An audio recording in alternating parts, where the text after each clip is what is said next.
जो स्वतःला गमावलेला माणूस आहे, जो सुटा झालेला माणूस आहे, आणि हे आधुनिक युगात होतं, जो ऑटोमायझेशन म्हणजे आण्विकरण झालेली व्यक्ती आहे, जी व्यक्ती आता हळूहळू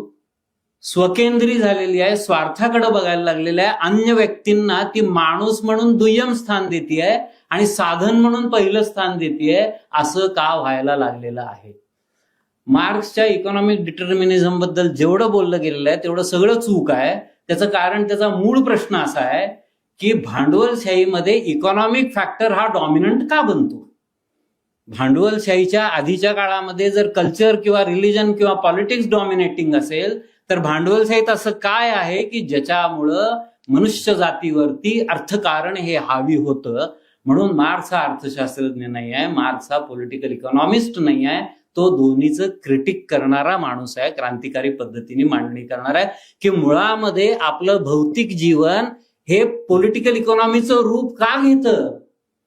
मुळामध्ये आपली निर्मिती ही क्रयवस्तू का बनते, मुळामध्ये आपण निर्माण केलेल्या मत्ता या प्रायव्हेट प्रॉपर्टी का बनतात, हे बेसिक प्रश्न तो उपस्थित करतो आणि त्यांची उत्तरं तो शोधायला लागतो. आणि त्यामुळं आधुनिक समाजानं जे काही जगाला आणि माणसांना वचन दिलं ते करताना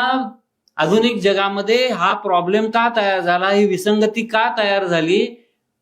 त्याचं मुळामध्ये प्रश्न असा आहे की परात्म माणसाचं जर तुम्ही सार्वत्रिकीकरण जगात करत असाल, क्रयवस्तूचं जर जगात सार्वत्रिकीकरण करत असाल, तर मग मुळात मानवता येणार कुठून, हा त्यातला बेसिक कॉन्ट्राडिक्शनचा मुद्दा आहे.